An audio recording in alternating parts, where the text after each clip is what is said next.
दोस्तों, आज की कहानी है भाभी मैं साई लेके नहीं जाऊंगी। दोस्तों, कहानी शुरू करने से पहले अगर हमारे चैनल को सब्सक्राइब नहीं किया हो तो कर लीजिए ताकि आपके पास पहुंचे हर रोज नया वीडियो। पंखुड़ी संसद चुलबुली सी लड़की अपने घर सबसे छोटी और सबकी लाडली थी। घर के लोगों की पहचान पंखुड़ी के नाम से होती। जहाँ जाती बस सबकी आंखों में समा जाती। लेकिन बेटिया कब तक बाबुल के आंगन में रह पाती। एक दिन विदा होकर बाबुल का आंगन छोड़ ससुराल चली जाती है। पंखुड़ी के लिए भी जीवन साथी की तलाश शुरू हो गई थी। पंखुड़ी को तो बस एक पढ़ा लिखा लड़का चाहिए था। पंखुड़ी ने मन ही मन एक लिस्ट भी बना रखी थी कि जब लड़का उसे मिलने आएगा तो उसे क्या क्या पूछेगी। पंखुड़ी की मौसी के घर लड़के वाले पंखुड़ी को मिलने आने वाले थे, क्योंकि पंखुड़ी अभी मौसी के घर भी और लड़का भी अभी कुछ दिनों की छुट्टी लेकर अपने घर आया था। रात पंखुड़ी को मौसी ने बताया, पंखुड़ी कल शाम को लड़के वाले आएंगे। मौसी के लड़के ने मजाक करते हुए बहन से कहा, पंखुड़ी कल ज्यादा होशियारी मत दिखाना, जरा सलीके से रहना, शादी के लिए बात चल रही है तेरी, जरा मैसूर बनकर रहना। पंखुड़ी बोली, अरे मैं किसी से नहीं डरूंगी, जैसी हूँ वैसी रहूंगी। और हाँ मौसी, मैं चाय की ट्रे लेकर तो कहीं नहीं जाऊंगी। तभी मौसी की बहू ने कहा, हाँ मत जाना, पहले कल क्या पहनोगी ये तो तय कर लो। ऐसा कहकर भाभी ने कई साड़ियों सामने रख दी। मौसी बोली, लाल पहन ले। भाभी बोली, नहीं नहीं ये सिल्क वाली पहन ले। भैया बोले, पंकु तेरी भाभी के पास तो साड़ियाँ ही नहीं है, इन सब में तो कार्टून लगेगी। मौसी ने फिर भाभी की सहमति से एक हल्के पीले रंग की साड़ी फाइनल कर दी।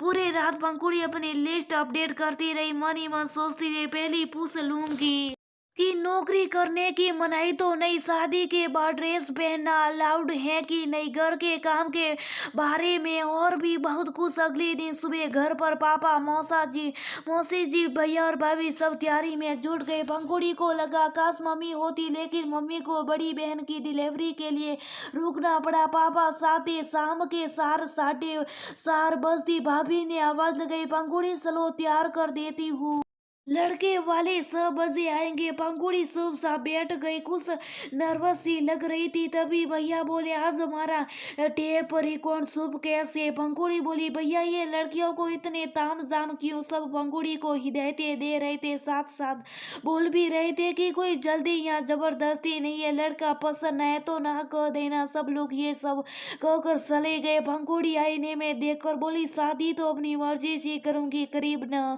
6:30 बजे लड़के वाले आ गए। 10 मिनट के बाद भाभी पंखुड़ी के पास आकर बोली, चलो सब आगे। पंखुड़ी उठी और चलने लगी। भैया बोले, ओ बहना थोड़ा धीरे धीरे बोलना। पंखुड़ी ने कहा, मैं साई नहीं ले जाऊंगी। अच्छा अच्छा चलो तो सही। भाभी ने पंखुड़ी का हाथ थामा और बाहर आई। पंखुड़ी ने सबको नमस्ते किया और सबकी नजर बसाकर लड़के को देख लिया।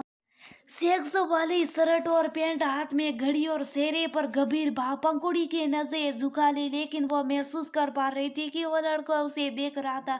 फिर जैसा कि हर जगह होता है, भाभी ने कहा, आप दोनों अकेले माँ बात करना चाहते तो उस कमरे में जाकर आप लोग बात कर सकते। पंखुड़ी और मोहित कमरे में गए। पंखुड़ी अभी अपनी लिस्ट तैयार कर ही रही थी कि लड़के ने कहा, मेरा नाम मोहित है और मैं मुंबई में रहता हूँ।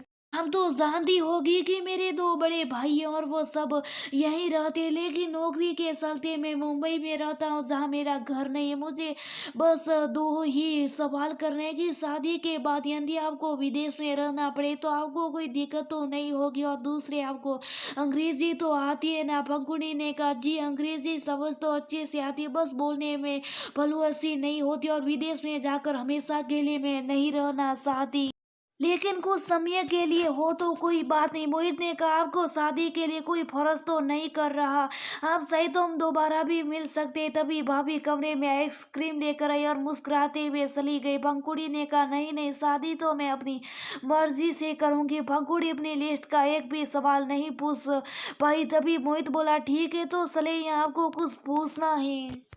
पंखुड़ी झट से उठ गई और दोनों बाहर आके उनके साथी पंखुड़ी से सबने पूछा कैसा लगा, कैसा लगा। पंखुड़ी कुछ समझ नहीं पाई, बोली पता नहीं, बहुत गंभीर सा है मोहित, मुझे तो जोली नेसर वाला लड़का सही था, रात तक हाँ और ना कुछ तय नहीं हुआ। फिर भाभी ने पंखुड़ी से कहा मुझे बताओ कैसा लगा।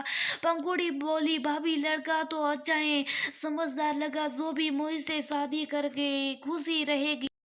भाभी भी बोली तो वो तुम क्यों नहीं, आखिर दिक्कत क्या है। पंखुड़ी अभी सोच रही थी, पंखुड़ी अभी शायद फिल्मी हीरो की कल्पना कर रही थी, लेकिन भाभी ने समझा कि असल जिंदगी रूपाले पर्दे से अलग होती है। मोहित शांत और सुलझा हुआ लड़का है, पढ़ा लिखा है, फिर क्या दिक्कत है। पंखुड़ी ने पापा मम्मी दीदी सबसे बात की और सबने आखिरी फैसला पंखुड़ी पर छोड़ दिया।